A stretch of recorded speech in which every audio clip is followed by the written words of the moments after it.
Good morning, Bitcoiners. I hope you're doing well. I'm loving my life. Who could complain on a day like today? Who could complain? Now, we'll let folks stream into the live stream. Always takes a few seconds. Right? We got to get all the rooms up and running. I still don't see any indication YouTube is running, but I'll see soon. X, we never get the actual viewer numbers. Don't know why they don't come through on the studio clearly, but that's okay. We're okay with that. No big deal. No big deal. Got a good Moscow time today. Christine, good morning. Hope you're doing well, Christine. There we go. People coming in. Looks like YouTube is live. That's happening. That is indeed happening. Yeah, the weird thing with YouTube is using this Rumble Studio doesn't allow the thumbnail to be auto-populated into the YouTube stream. So I have to go back and do it, but it's no big deal. YouTube's running. We love it. We love it. Good morning. Tuned in, Bitcoin Dev says. Thanks for coming. Thanks for coming. It's the all ladies comment section this morning. We love it. Kevin. Hey, y'all. CB, good morning, crew. James A, just saying hello. Usually watch the recording later. Well, James, just saying hello. We're glad you said hello. We love when people just say hello. Welcome, James, CB says. Sun is up in Hamburg, Germany as well. My father, James, was born near Hamburg. Not too far at all. I think the actual place he was born was Rendsburg. But they were heading in and out of Hamburg a lot back then. Knox Bill says, yo, Knox Bill. Hope you're doing well. P-Man says, good morning. Looking forward to meeting in person tomorrow. Indeed, I am. I love meeting all kinds of people who like watching the show. And P-Man, you're high on that list. You've been a regular Breakup enjoyer since at least autumn 2022. Double B, I made it live. Thanks for coming, Double B. Thanks for coming. Glad you made it. Defina, live long and prosper with Bitcoin. We love it, Defina. That is the message. Aqualodge, good morning. Yeah, sorry, sometimes it takes a double click for me to get the thing up. It's not a single click like on the other one. So sometimes I'm reading it and I'm thinking I'm putting it up, but I'm not. It's not only a double click to get your comment up, but it's a double click that requires like a pinpoint click to get it to move up. You got to choose the option. So you click and then you got to choose in a little thread how long you want it to be up for. A minute, 2 minutes, 3 minutes, 5 minutes. And that's why sometimes I click and then the comment doesn't go. So it's a 3-click. It's a 3-click to get your comments up. Assalamu alaikum. Let's get Moscow going. Indeed. Let's do some Moscow time. It's an extra special Moscow time today. The news is getting faker and faker. So we got to do it. Pub St. Paul on Saturday, Daniel says. Indeed, I shall be there on Saturday, Daniel. I shall be at Pub St. Paul enjoying Bitcoiners in Canada. We can make fun of Canada, right? If we're in Canada, we're going to be able to laugh at the Canadians. Got to do it. Got to do it. YouTube is more difficult than running Bitcoin, Bitcoin Dev says. Yeah, it could be. YouTube can be a pain in the ass. All right, everyone. Let's just acknowledge that it is gray again. I mean, I think we've been out of Barbados for almost a month now. I'm not sure if I've seen the sun. I'm just not sure. Luckily, I live with 5 seasons. So my 5th season, which is winter in Barbados, provides plenty of sun. So I was sick of sun by the time I came here. So I'm not that upset about it, but I would feel pretty ripped off if I lived in Canada permanently. I would not be too happy about all of this, but who cares? Weather? We can't complain about the weather, right? Let's just acknowledge the sun is up. What else? Whoa, where's my coffee? I have forgotten my coffee, team. Let me be right back. I was drinking it and then I left the room. I was so prepared. I was so early.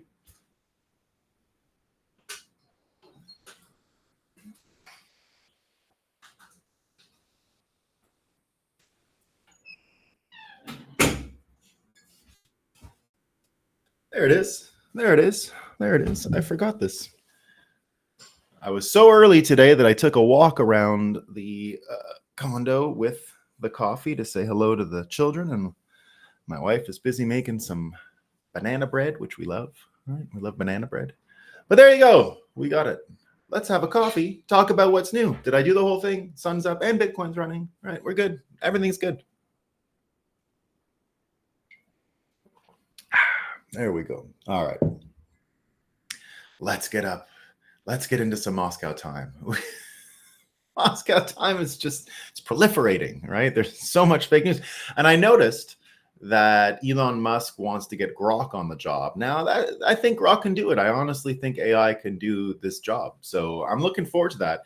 And if Grok can do the thing like curate Moscow time for me, that'll be perfect, right? If I could just wake up and say, Grok, give me the Moscow time stories for today. I mean, I know where to go. You've only got to train it to go to Washington Post, MSNBC, and a few other outlets. You gotta make it go through a tour of Canada. You're going to find out a lot of stuff in Canada. You're going to get it all there. But it's the little obscure ones, right? It's the regional Fox News or the regional ABC, and that's where our first one is today, right? Our first one today is from the NBC News Denver, right? What are they reporting this morning? They're saying that social distancing prevented 800,000 deaths from COVID-19, new report says, right? Does that sound true? Social distancing, so effective. I bet. Now, this next story really does beg for a little more social distancing. So that one was from Fox Denver or NBC Denver. Now we're moving to Fox 5 Atlanta, right? So the last one, they said, social distancing saved 800,000 lives. Well, this lady didn't need her life saved, but I'm pretty sure she would have appreciated some social distancing. This is the headline. Man wanted for releasing his bodily fluids on Whole Foods shopper arrested. Bodily fluids. What do you think those were? Were they pee? Not exactly. Not exactly. So apparently, Chambly police have made an arrest in a disturbing case that unraveled at a Whole Foods on May 11th. A woman shopping at the grocery store located at 5001 Peachtree Boulevard near Claremont Road told police a stranger ejaculated on her. What? Well, a little bit of social distancing there, I bet, right? Now, the reason, it's a funny headline. But I got to continue. I gotta just share some of the language here. It's hilarious. I got this Southern lady. Ooh, this is what she says. I see this gentleman, she says. A gentleman. I see this gentleman walking down the aisle who's pretending to be shopping and he's holding a basket. And he looked kind of like a normal gentleman. Kind of like a normal gentleman, like late 20s, early 30s, nothing like extra suspicious about him. Now, first of all, and the woman who had it happen to her is a plastic surgeon named Dr. Sabine Lovell. So Sabine here, don't quite know why she continues to reiterate this guy is normal and a gentleman, but that's what she's up to, right? Don't tell me we have a problem with crazy women. Around says, don't tell me that's the problem. So she says, I bent over to grab the chips and I was doing that. I felt something like wet on my arm and my back. And so I put my hand on the small of my back and then I saw it was like this gooey white substance. I love the moronic uptalk. I saw it was like this gooey substance. There was nothing like extra suspicious about him. I got to read it with her accent again because it's just too good. And he looked kind of like normal, like late 20s or early 30s, nothing like extra suspicious about him. I bent over to grab the chips and I was doing that. I felt something like wet and warm on my back. And so I put my hand on the small of my back and then I saw that it was like this gooey white substance. And I turn around and I see this guy looking at me and then he zips his pants up with the moronic uptalk at the end. And then he zips his pants up.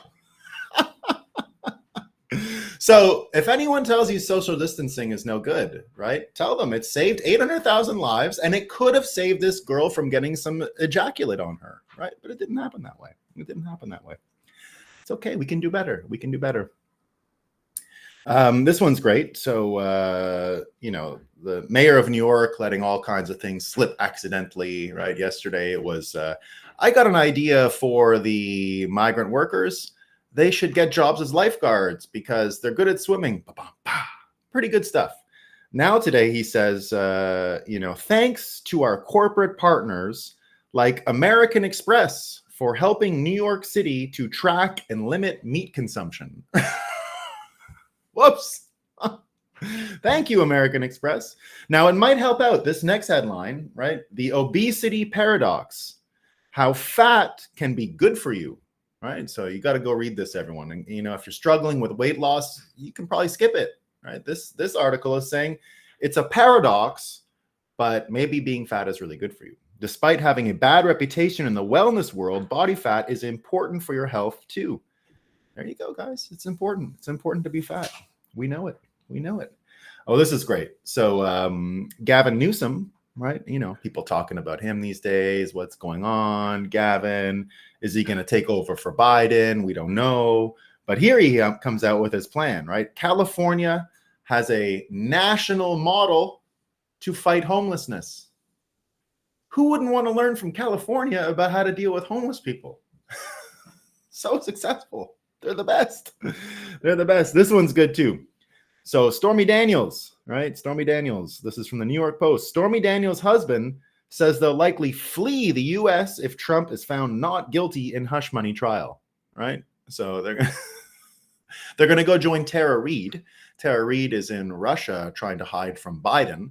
So that would be great, right? Stormy, Tara Reid. I hear a special edition,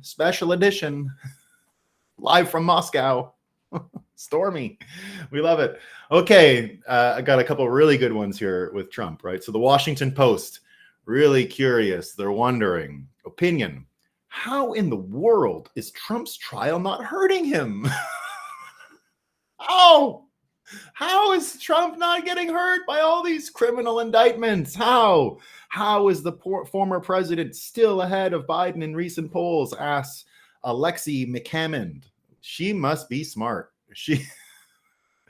Don't look out for Alexi McCammond at the soonest Bitcoin show. She ain't going to be there. Okay, Alexi McCammond, the last Bitcoiner in the world, asks, how in the world is Trump's trial not hurting him? I don't know. I don't know.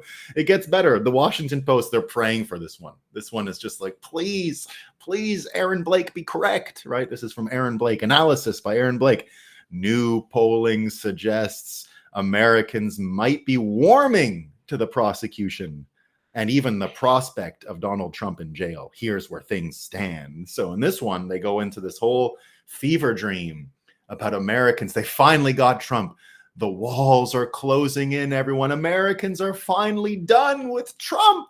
They can tell you in the Washington Post, they finally see him for the criminal he is, but it's more of just an imagination. So he's hoping it's just a dream. He's hoping it all works out that way. But if you read the article, poor Aaron isn't really just going on hopes and dreams. I wish he had a bit of data. That would be cool if he had some data that he could refer to, but he didn't even bother with that. New polling suggests Americans might be warming to the prosecution. And even the prospect, right? Trump allies call trial a sham. Public opinion isn't cooperating.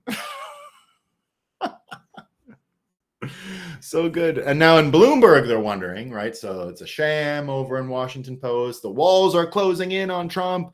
His supporters are abandoning him, according to Washington Post. If they see him in jail, if you see the orange man in the orange clothes, finally, Americans will understand he's a criminal. Bloomberg going a little further here, right? Now, Bloomberg trying to wonder what happens if he gets elected, right? What's going to happen? And they ask the question, this is from Bill Dudley, could Trump take over the Fed? It's a scary thought. So now Trump's going to take over the Federal Reserve. He's in jail in one paper, and the next one, he's so powerful, he's going to take over the Federal Reserve. What's happening? It's not easy for a single president to undermine the central bank's independence, but the mere attempt can do a lot of damage. And this guy, Bill Dudley, right, a Bloomberg opinion columnist, served as president of the Federal Reserve Bank of New York from 2009 to 2018. He is, listen to how sophisticated he is. Listen to this major success in fiat banking. He is the chair, I tell you, of the Bretton Woods Committee. He's the chair of the Bretton Woods Committee. Geez, he knows everything. He knows everything, right? And has been a non-executive director at Swiss bank UBS since 2019. So just in time for the bankruptcy. So his career is, he was at the New York Fed for the bailouts, and then he joins UBS after, and in 2019, so just in time for those failures. And he is also, but don't forget, he's the chair, guys. He's the chair of the Bretton Woods Committee. Okay, he's the chair. Oh, this one's great. Politico. Thank you, Politico. All right, ready? Biden aides worry about psychological torment as Hunter heads for trial. So they're worried about Biden's mental health because his 50-year-old son is in trouble. They say the president has expressed fear that his son may serve time in prison. And apparently, if you read the article, it's all that's on his mind. All right. It's perfect. His 50-year-old son. It's awesome. Oh, there's a few more headlines. You know, the Anthony Blinken concert in Kiev, right? Reuters just wrote a funny headline. I got to share it. U.S. Secretary of State Anthony Blinken delivers a musical show of support as he takes to the stage at a Kiev bar alongside a Ukrainian band. To listen to a few of his notes, tune in to the Reuters World News podcast. Reuters, hard-hitting journalism. Now, this one's good too. Reuters coming after the Bitcoiners, right? They're, you know, Bitcoin's up, it's up. What people are wondering, it's going up in price, right? This is the only this is one of the few types of scam stories that aren't price up, price down, or hack that the fake news will report on. And it's always the same. It's always what happens with inheritance, right? What happens? Wallet recovery firms buzz as locked out crypto investors panic in Bitcoin boom. Everyone out there is panicking. We're panicking. Wallet recovery firms. Very good stuff. Oh, this is fun. So this is only a bit of a headline thing, but this comes to us from Dr. Naomi Wolf. If you guys don't know who Naomi Wolf is, she used to work for Bill Clinton. And weirdly, Naomi Klein wrote the book Doppelganger about her in order to show that she's getting confused. So Naomi Klein, one of the stupidest people, and obviously an Operation Mockingbird person. She's the one who wrote Hardcore Logo. She was like the big anti-capitalist around the Iraq war times. And so she wrote this book recently called Doppelganger, where Naomi Wolf and her, apparently everyone confuses them. So Naomi Wolf left the sort of Democrat plantation, and now she hates fake news and is against the COVID Nazis and all that kind of stuff. So she comes out and has now become sort of a pretty clear voice against disinformation, misinformation, the real kind, not the kind prescribed by the government. And she did a bit of an analysis. She was waiting for the nail salon. So she did the nail salon, and she read Cosmo magazine while she was waiting. And she shared with us what's in Cosmo magazine. And I want to share it with you because obviously I don't read these teenage girl magazines. But if you do, right, you got to know what's in them. So it's pretty crazy. So here she says, it's aimed at 20-something women. One feature was about how hot it is to give a hand job to your best friend's husband. Pardon language, but that was verbatim. Second feature was about how great it is to cut off ties with your family, and that 26% of young people have done so. Those are the two feature stories.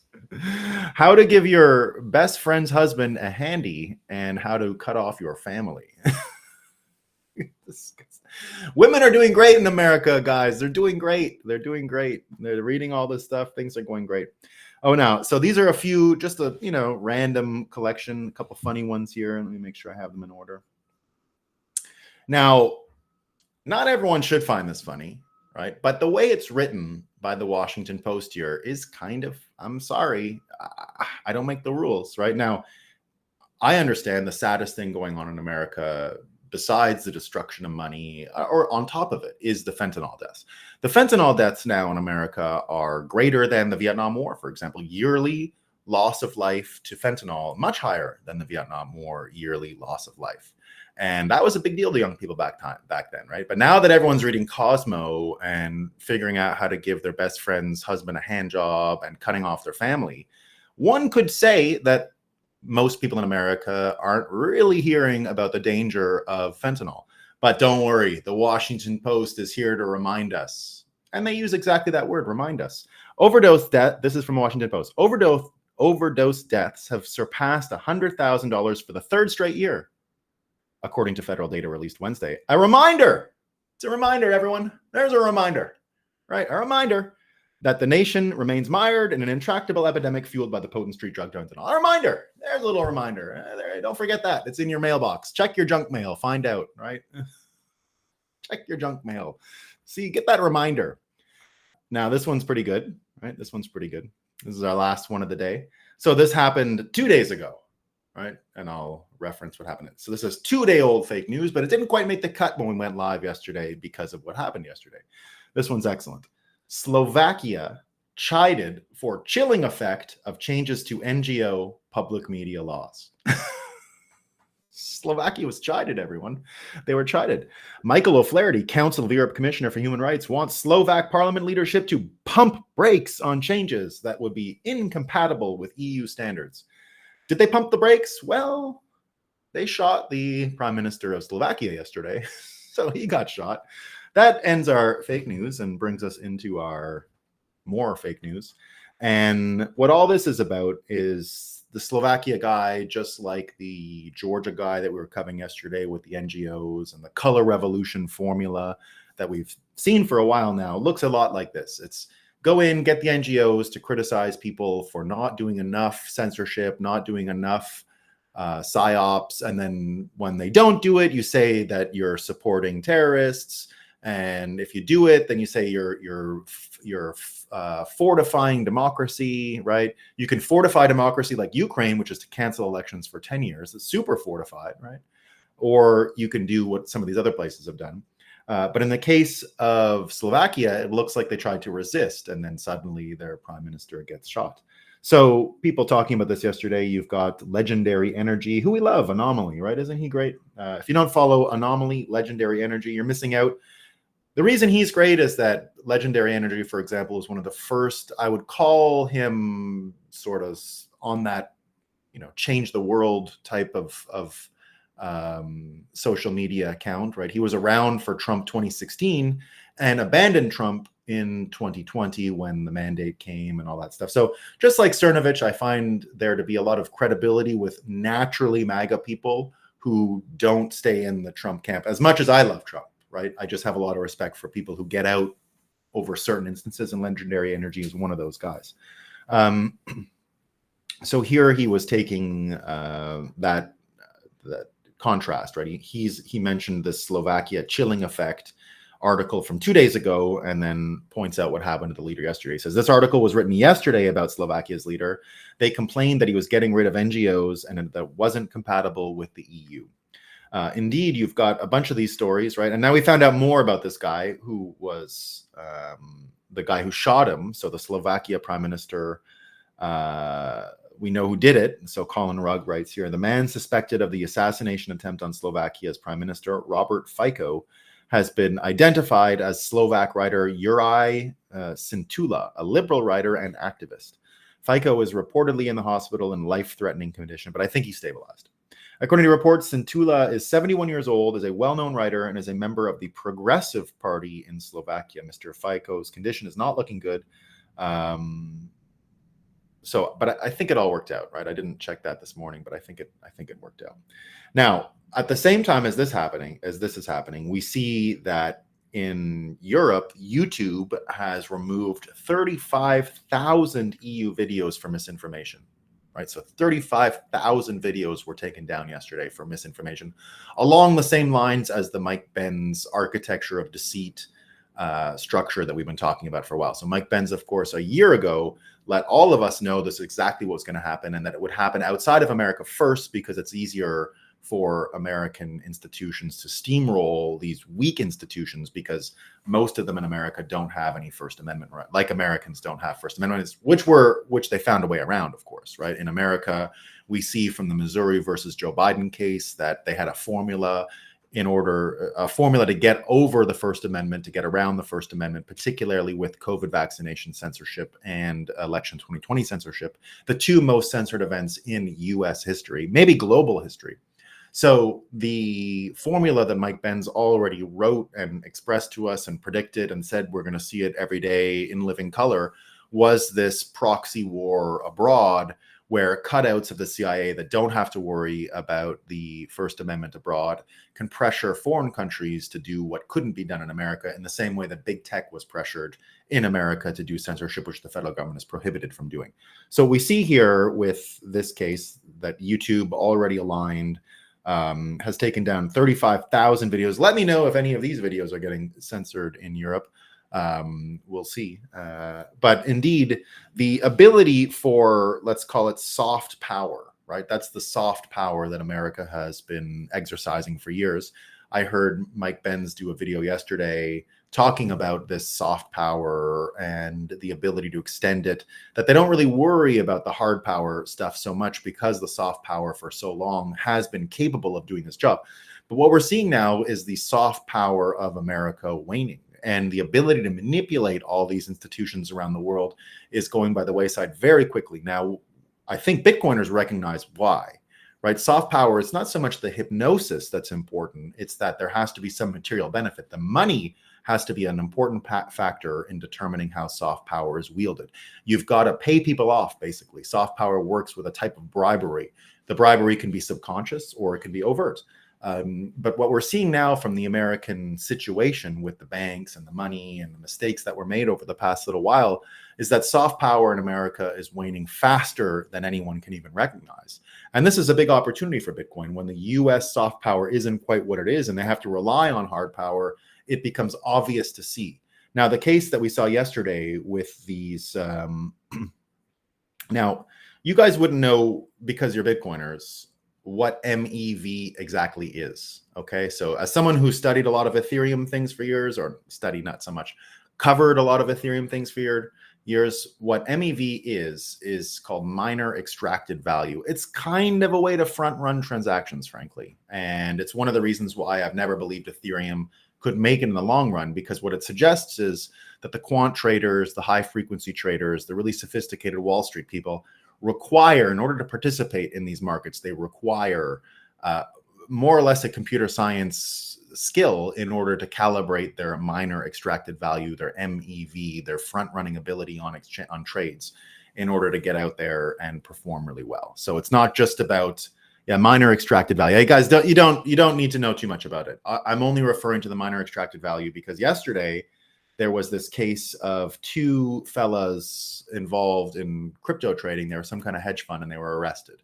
And so the reason I want to bring it up is because weirdly, and this is an example of the waning soft power and the insistence on hard power in America. And by the insistence on hard power, I mean the insistence on courts, the insistence on physically restraining people. And that's what happened. These two guys got arrested yesterday. And we found out through the indictment that one of the reasons for which they were indicted in America was for Googling, anticipating that they were in criminal trouble. But before that, they Googled like a lawyer, getting a lawyer. They said, good crypto lawyers or something like that. And that was used in the indictment. Okay, so Doug Colkett bringing this up. Almost every American today relies on the internet as their first source of information on complex topics such as the law.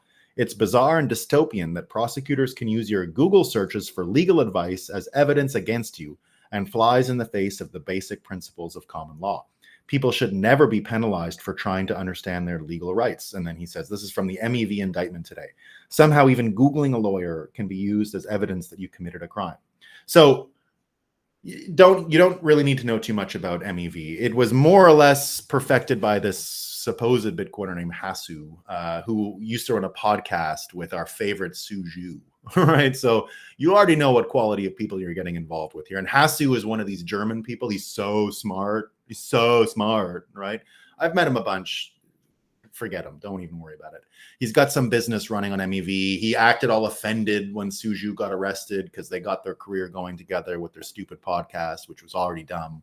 So these guys together, anyway, he's a smart guy in his own way. He just thinks the inside baseball game of Ethereum is so real that MEV is a real thing. I've continued to predict MEV is the end. It's the end of Ethereum being taken seriously eventually by Wall Street people.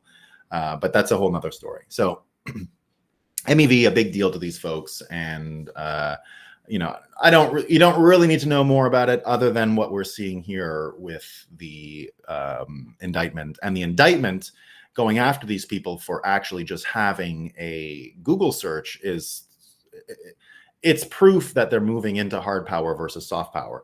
And the soft power thing, according to Mike Benz and everyone else, is indeed waning, right? That's why they're being forced into the hard power. Now, Darren J. Beatty brings up something here similar to what we were talking about yesterday. So I think it was, who did I have it yesterday mentioning this? I had someone mentioning yesterday. Let me just find it so that I can make the reference. It was Christopher Rufo. Remember, Christopher Rufo said, it's not 2020 anymore. Smearing and doxing has lost its power. So this was kind of the point of yesterday's breakup when we're talking about this. The right no longer accepts the premise. If anything, it has become a status marker. The regime only goes after the significant. And with each failed attempt, the threat becomes weaker, the opposition stronger. So Darren Beatty went into more detail about this and sort of broke it down what he's seeing, and talked about the soft power techniques that have been used for the past few years to manipulate, silence, coerce, and suppress people who aren't part of the blob, as Mike Benz calls it, right? The blob in Mike Benz' architecture of deceit is one of the big things there. So do I see MEV parallels with ordinals? Not really. No, I don't, Tommy. I mean, maybe physically I see them. I haven't thought too much about it, but I wouldn't. It's really a trading front-running thing. So if I think some of that goes on with the ordinals and the rare sats, maybe to mine it first, but I wouldn't be too concerned about it. Doing it for the purposes of collectibles is fine. Like that makes a ton of sense because it's sort of a niche thing. Doing it as mandatory to trade to have a little bit of an advantage to avoid slippage, and in order to, it just bakes in a fuck over the other guy's system that is unsustainable in trading, right? That's what I see. I've declared miner extracted value as the fatal flaw of Ethereum for the high frequency traders and sophisticated Wall Street types. That's why I continue to believe Solana is their perfect vehicle, right? That's just my opinion. I believe that for 4 years now, and I think I'm on track to be right about that. I reached out to the Solana guys at like below $1 to talk about exactly this stuff because I believed there was this opportunity to destroy Ethereum. Instead of arguing about how dumb Ethereum is, I said, well, just support the iPhone next gen. That'll kill it itself. You don't even have to kill Ethereum. Just support the next thing because it's susceptible to that. Bitcoin is not. You can push any one of these shit coins and Bitcoin won't notice. But if you push a shit coin better than Ethereum, Ethereum will notice. That's what separates Bitcoin from the rest of the market. So that's just a food for thought, right? So Darren J. Beatty here talking about what Christopher Rufo talked about yesterday. It's very interesting. He says, I have studied with great interest the nature and impact of hit piece attacks from regime journos, including doxes. There was a period from 2016 to 2020 in which such attacks could be extremely damaging. The efficacy of such attacks has declined dramatically, especially since early 2021. There are a number of reasons for this, and I will go over 3. The first is professional assortment, he says. As the right-wing ecosystem has developed, I wouldn't even say right-wing ecosystem, even things like being able to do a Bitcoin show alone without any infrastructure or company or anything like that is a big help, right? That I can do the show. Unlike doing it back in 2018, 2019, I would have required CoinDesk or whoever else I was dealing with in order to produce the show. Just from a cost point of view, Bitcoin was only a couple grand. It was a lot harder to have that kind of freedom and take those kinds of risks. It just wasn't that kind of world, right? And I had to worry between 2016 and 2020 about all of this stuff, damaging attacks, and the world was very different back then. You couldn't just be a Trump Bitcoin supporter, right? Now we see it's become much more prolific because of the failures of the fiat system. But back then, Ryan Selkis would have had a freak out if someone would have said publicly in our industry they were a Trump supporter. He'd said, we got to keep the, white supremacists out of the business. Now, we love that Ryan has opened his eyes and realized that Trump is one of the funniest, greatest people going. So that's a lot of fun. And we're seeing that happen all over the place in every corner. And it's making everything a lot easier. But indeed, as Darren J. Beatty says back in that period, 2016 to 2020, the mere accusation of an association with Trump made you look bad, kind of. And it was very hard in New York City or anywhere else to be those things. Now the world's changed. You can do it very easily, right?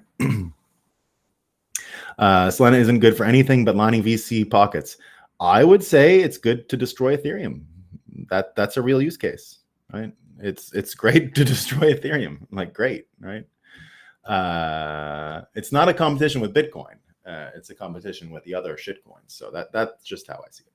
All right. So, and by the way, my advice to them had nothing to do with tech. It was literally just signal and act in the industry like the rich people like you and not Ethereum, and you're the new thing, and that would work. And it did. That was exactly the advice I gave them. I just said, act like the rich people in Silicon Valley like you more than and are more interested. You're the new girlfriend versus Ethereum, and you'll win. And it worked. I didn't give them like technical advice. It was all actually just fake framing and things like that, and it worked. So there you go. All right, go back to Darren J. Beatty. He says, the first is professional assortment. So again, Bitcoiners have had the luck that we haven't been involved in the political division as much for the news that we seek out, right? Bitcoin is itself a worldview that transcends right and left and has allowed us to have this anchor in a worldview that's apart from the brainwashing that occurs on both Republican and Democrat sides. So that's been a big help, but it looks like more people have been able to enjoy that transcendence, right? And that's what he's saying here. The right-wing ecosystem has developed, so too has the infrastructure to support political and cultural activists as professionally self-sustaining small business / enterprises unto themselves. Again, for a Bitcoiner, far less possible back in the previous era than now, right? Far less possible. This development is associated with the dramatic change in the nature of so-called anonymous accounts, that is, accounts operating under some kind of pseudonym. In the old days, anon generally meant someone who was employed in something normal who posted politically or culturally sensitive content on the side. The increased professionalization and monetization of the anon has radically transformed not only the nature of what it means to be an anon, a topic for another effort posed, but also the vulnerability of many anons to the 2014-2018 style docs accounts. Indeed, that's been a big change. Now, look at what we saw with Kanakoa the Great, Wall Street Sylv. Wall Street Sylv, who still has some kind of brain issue for not understanding Bitcoin. Something's fucked up with that guy. But that's fine, right? We still love the threads. We still love what he gets into. Vigilant Fox, I'd put in there too. There's a whole list of them, people you hear from every day, because I'm constantly taking their stuff and using it to populate what we talk about here. And it's a real thing, right? So next, the second reason for declining effectiveness of docs and hit pieces is kind of herd immunity and positive adaptive response on the right. Bitcoiners have had this longer than the right? Bitcoiners, when you were ostracized from the fiat cabal, it was always kind of cool, right?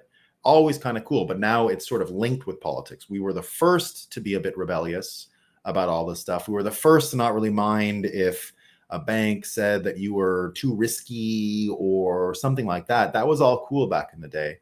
What Kraken did, for example, in 2014 and 2015, telling New York to go fuck itself and moving out of the jurisdiction, all of that was already cool back then. So the positive adaptive response was already there, and a lot of this stuff didn't work, for example, on Ross or any of the other early Bitcoiners who were how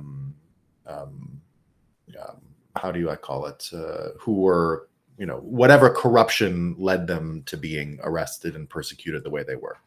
So here he goes. The herd immunity emerges from the fact that aggressive cancellation attempts ultimately produce a critical mass of canceled that in turn diminishes the marginal impact of any successive cancellation attempt. I'm thinking here of, remember Svetsky? Svetsky, every time he'd get kicked out, it was the ghost of Svetsky. It was one of the best guys they tried to kick out all the time. He just kept coming back. He's so funny, right?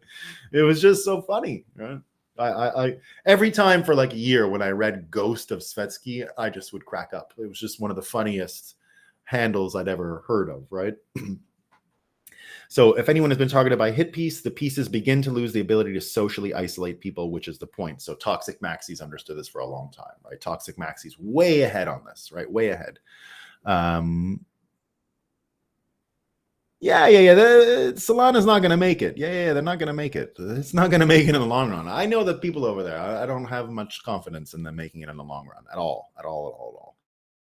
It is just exactly that. Yeah, but I do expect the degens from over there to join in whatever craziness the Bitcoiners unleash in the next few years, right? So BTC will destroy Ethereal. Yeah, it could be. I mean, anything that doesn't,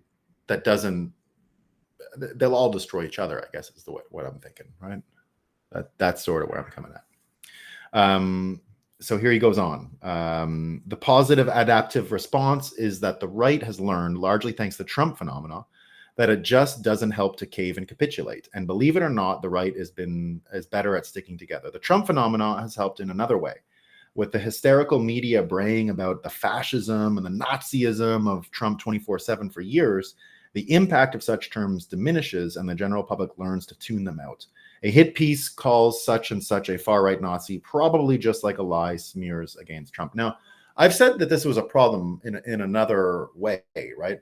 You don't want Trump to have like total credibility because everything that's been thrown at him ends up getting neutralized, right? You want to be able to criticize Trump. I never wanted to be in a position where we couldn't criticize Trump. It's insane what's happened. It's insane, right? You want to be able to criticize Trump normally. Trump's not right about tons of stuff, and you get stuff wrong all the time, and you want to be able to say, Trump, come on, this is dumb. You made a mistake here. We needed to be able to police him that way. But what's happened is they've done such a terrible job prosecuting him that you almost believe he's innocent of everything, which is not true, right? That's not a good place to be in. But there you go. That's where we're at. In fact, the pronounced disconnect between rhetoric and reality is one of the defining features of the present information/commentary ecosystem.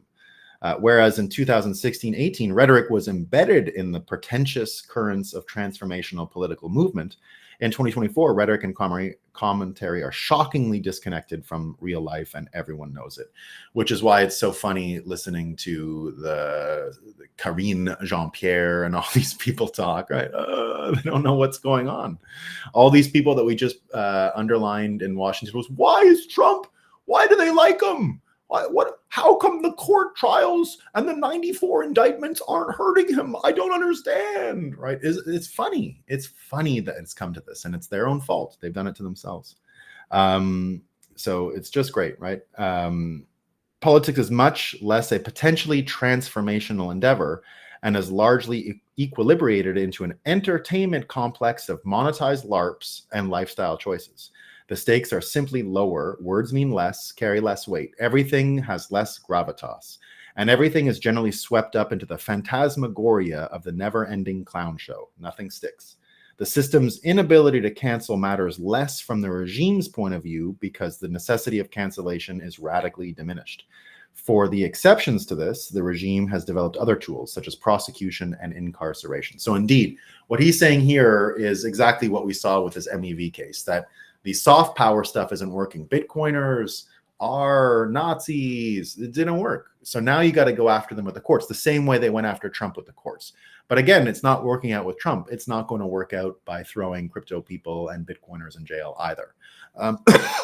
Because what we see now is, as we all sort of loudly laugh at what's going on, we're also all suspicious of almost every motive that you see coming out of there.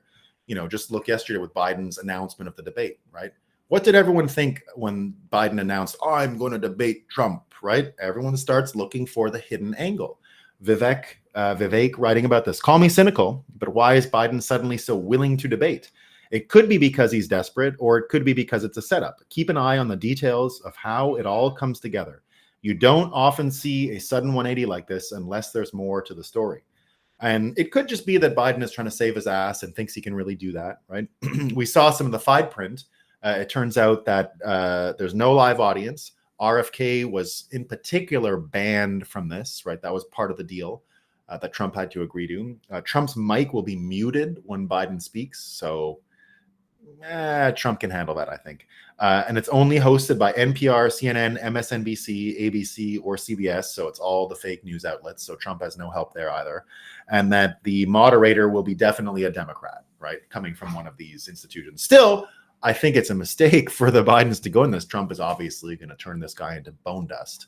I mean, he's the most devastating debater in American history, probably since Lincoln. And RFK is correct. That's RFK's actual characterization of Trump, that he's the most devastating debater in American history since Abraham Lincoln. And I think that's correct, right? I think Trump is, just as far as insulting, quick on your toes, he is a force of nature when it comes to live debates. So it's a really important thing. I'm fairly confident in the U.S. military picked Trump to run, just like the deep state chose Obama. No, I don't think so, Lance. I don't think that's the case. I disagree with that. I think he's. I think it was a mistake that he was elected even in 2016. I think they overestimated or underestimated his chances. I think she was the person. But anyway, that's maybe. I tend to think of the U.S. military as pretty dumb. Like low IQ. I could be wrong, but there's smart people there. I don't want to underestimate the enemy too much, but I don't think Trump was part of anyone's plans. Too chaotic. No one would make a plan with that guy. He's on his own mission, right? But go back to this idea again of soft power, hard power. What Darren J. Beatty said. This thing. Absolutely not gaining any credibility for the Bidens. Just looks like a setup, looks like some kind of scam that people can't quite get their mind around, but there's nevertheless a scam inside of it. Now, in the end, if you back up a little bit, right, and you go back to what they were saying about soft power, hard power, why soft power is waning, I have a different theory, and it's one that I think Bitcoiners will recognize, and it comes from the idea that soft power only really functions when you can manipulate the money to such an extent that you can hypnotize or take root key access to the minds of those people who are required to have faith, trust, and believe in these institutions, which is where soft power gets its power from, right? Soft power gets its power from belief in the system. If you don't believe in the system, that's where the soft power falls apart. It has to turn into hard power. So soft power is waning because the belief in the system is waning. The belief in the system is waning because the actual root key access, the way belief is propagated using money, buying people off, right? Not with brown paper bags, with all these positions. You're the disinformation director for the European Union, and you're here to save democracy. And these people believe it, right? They believe they're heroes. And people would listen to them as if they are some form of hero supporting democracy. But we've learned more and more how the game works. We've seen it happen again and again. Therefore, money and the failure of it, coupled with the battle plan or the technique being so obvious, right? So obvious, you start to understand that this is a problem, right? So here's what Balaji says, right? The issue is they are prepared for this. He's talking here about bailouts and the way U.S. banking has functioned over the past, since we heard earlier about the 2008-2009 financial crisis, right? So Balaji here talking about what's happened since then. And indeed, you can probably chart USA soft power. USA soft power at that point was as high as it's ever been, right? USA soft power in that period around the Iraq War was all about this kind of stuff, that America was exporting democracy and you had to be on their side. And that was the beginning of the end. And then we get to the financial crisis, and that's the beginning of the ejaculation, as our friend in Atlanta has put in our heads, the ejaculation of U.S. soft power. It started stopping then. And we get to the point now where, with what's going on with the banks, what's going on with Wall Street, what's going on with all of that stuff, that even has to be hidden because there is no more soft power mandate in order to tell the truth about what's happening, because it would take the whole thing down. So Balaji talking about that here. So what Balaji says is the following. Get my Balaji stuff. They know people are against bailouts. So going back to the 2008-2009 things. So now many of the policies are engineered to look like acquisitions or accounting rule changes rather than bailouts per se. For example, the state indirectly gives JP Morgan the money to buy small banks, resulting in de facto nationalization, but without the optics of a direct government bailout. Or they allow their friends, but not normal people, to sell devalued treasuries back to the state at par value with the BTFP. It's meant to be confusing. It's evolved camouflage. But at a high level, the coming crisis isn't exactly a story of irresponsible banks. It's more about an irresponsible Fed, who was also the supervillain upstream of the 2008 crisis when you dig deep enough. Thus, the next one isn't about the government bailing out banks. It's about the people bailing out the central banks, likely by having their currency debased, which is exactly why you're seeing the soft power wane, which is exactly why you get the following story. So think of what I just said with everything to do with the Federal Reserve, the balance sheet, people bailing them out, the problems, friends, cronies getting advantages. And look at this story. So this comes from BlackRock. We get Fink, right? Larry Fink is getting into a CEO executive package fight the same way that Elon Musk got into his, right? So Elon Musk got into his executive package fight the other day. It's still with him. I don't know if you've seen this, but they're still claiming today this is what's going on with Elon. We've got this story. It's not in my notes, but I want to go back and get it just because it's great, right? So this is everything to do with his executive package thing, the reason why he moved the head office to Texas from Delaware.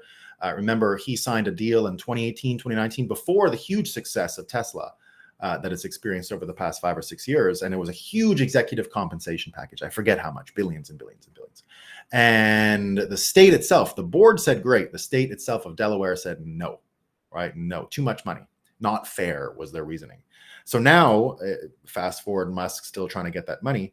This is a headline from 2 days ago. Musk faces lawsuit for drug use ex posts under the influence. The ex posts under the influence were about the shareholder thing. It was about taking it to 420, funding secured, right? And all of that. Remember that era? That's when all this stuff happened, right? That's when all of that stuff happened. So when you go from there, when you go from what Musk is going through, this type of manipulation, this type of defamation that he's experiencing. He's a drug addict, right? Oh, he's on drugs. It's the same as what we're seeing with Larry Fink, except there's no drug thing, right? What's happening with Larry Fink is they're saying that he doesn't deserve executive compensation, not like what happened with Elon, which is just made up. They're saying that all of Larry Fink's focus on ESG is the reason, and he lost a bunch of money, is the reason why he doesn't deserve anything. And that the only good thing he's done in the past little while is Bitcoin, the Bitcoin ETF. And he did that to make up for the mistake of all the ESG ETFs. So we see it. Kyle Becker writing, there's trouble brewing at BlackRock. Financial advisors for the world's largest investment firm advise shareholders to block the compensation package for CEO Larry Fink over the ESG policies. 42% of shareholders, 42%, so he's only about 8% off from not getting it, right, have agreed Fink should not be compensated. Proxy advisors to BlackRock, why are you paying Larry Fink so much money? So again, this is a soft power thing, right? This is showing you how soft power is starting to fail. Larry Fink, they soft powered him into the ESG thing. They soft powered him into that, right? Yeah, come on, we're in charge. Do the policy things we want. It's going to be great for you. You're going to get the free thing. You're going to get the free stuff. Come on, Larry. And then he does it for 3 years, and he wouldn't shut up about ESG. Do you know that the minute he started, I said this is going to be a big disaster for BlackRock. I was working on Wall Street when it happened. It was 2018, 2019. It was shareholder meeting in 2019, and I said this is the end of Larry Fink, and it started then.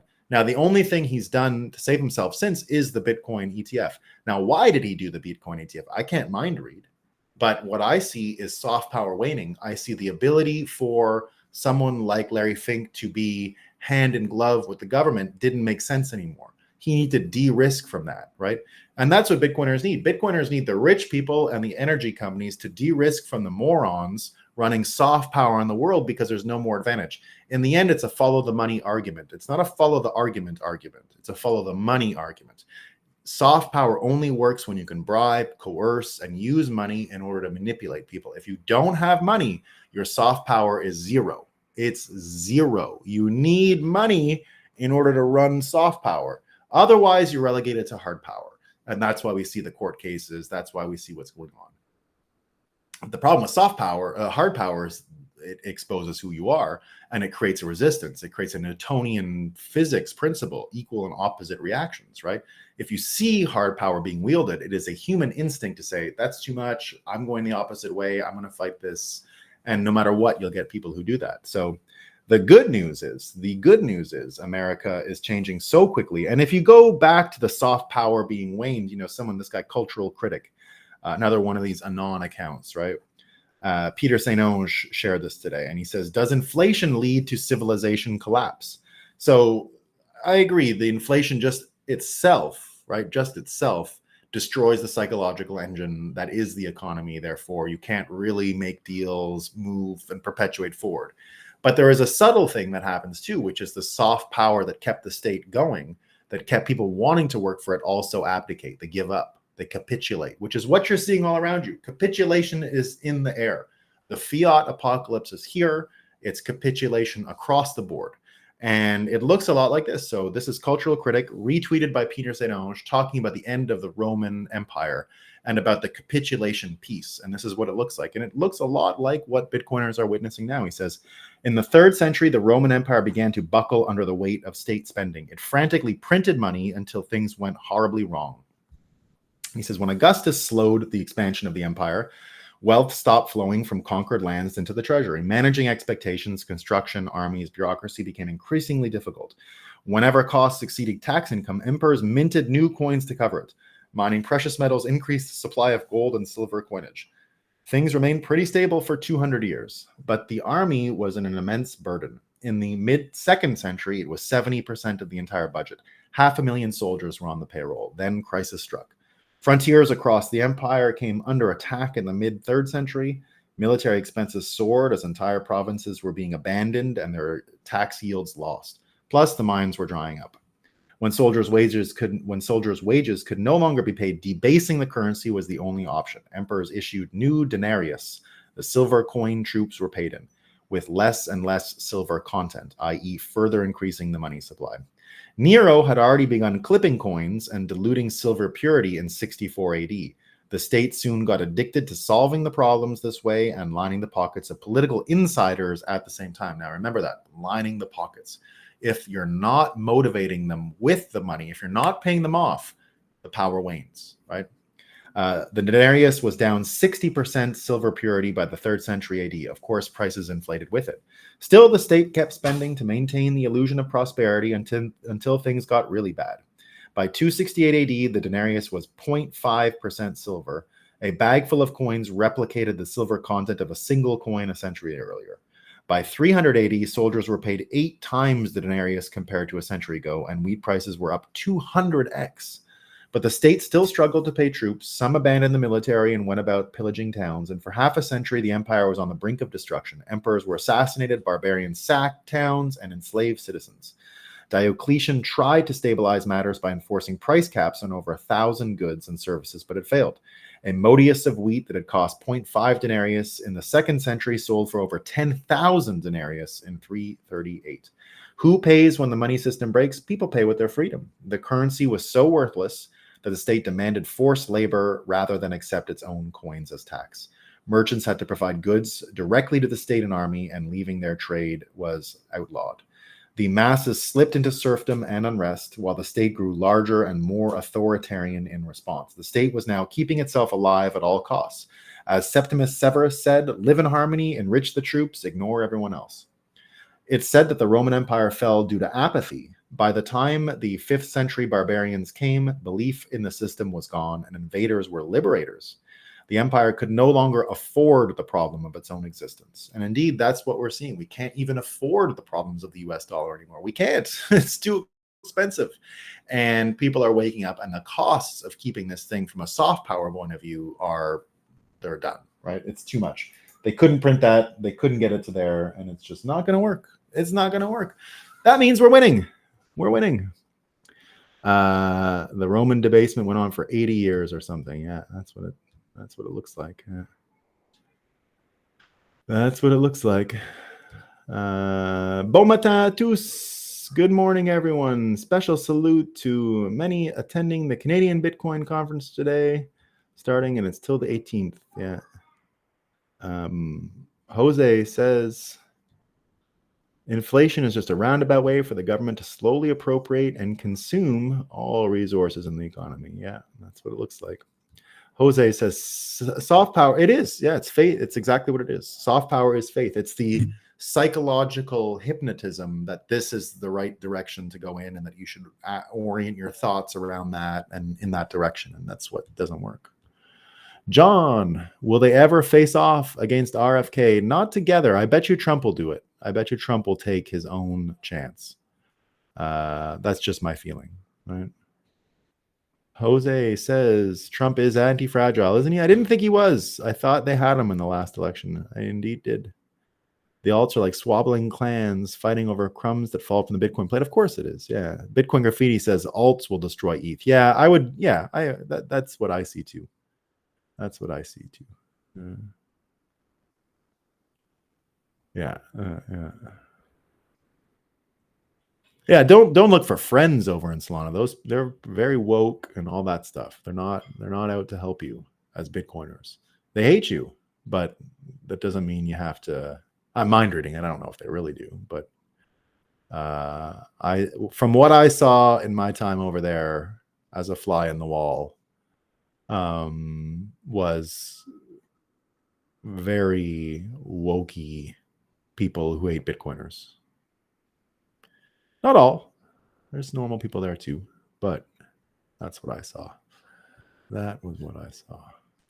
But it doesn't change their potential in the industry, right? And in the fight. So there you go. All right, team. Old School Millennial, is your Satoshi wedding book for sale yet? You can get the first part of it on my website, nolanbowerly.com. And I will be sharing the rest of it very shortly. I got some special stuff planned for it. I've got 2 coming out. I've got 2. They do, in fact, hate you. Yeah, they do. They hate you. Yes, they do, in fact, hate you. They definitely do hate you. The Romans should have minted $1 trillion coin. We want the $1 trillion coin. Sats in shortage. Yeah, 66K. How's the AI ball book? Yeah, very good. Very good. We're going to be sharing that shortly. 2 of them coming out. Blue Moon Orange Coin, another book that I wrote, will be coming out soon. We're going to be experimenting with the royalty coin scheme. Hopefully y'all can make some money off reading my book. That's my goal. Right? I want to make the Breakup gang rich. Right? We want rich Breakup gang. That's our goal. All right, team. That's all I got today. I hope you have a great day. Oh, tomorrow might be weird because I'm supposed to go on stage at 9 a.m. for the Canadian Bitcoin conference. And it's actually not next door to my house. It's up in another neighborhood. So if I do come on, it's just going to be a quick one and real. I might even do it a bit early if I do it. I'll send a Twitter message about whether or not we can post up tomorrow and do one. But indeed, I think I'm on stage like first up tomorrow morning. So I got to get there on time. I can't let the organizers have a heart attack, right? You don't want to do that to them. I know what it's like to run an event. It can be stressful. All right, everybody. Have a great day. Have a great day, everybody. I shall see you all tomorrow. We're already rich. We know you're already rich, but even richer. Even richer. We want even richer. Hey, my way, you can earn Bitcoin by reading my book. So that's what I'm getting at, right? We want the people to get the book and get some Bitcoin. Right? If it works, you'll earn Bitcoin by helping me hijack the Amazon algorithm. We're going to hijack it. We're pirates. We're going to hijack Amazon, make some Bitcoin out of it. All right, everybody. Peace.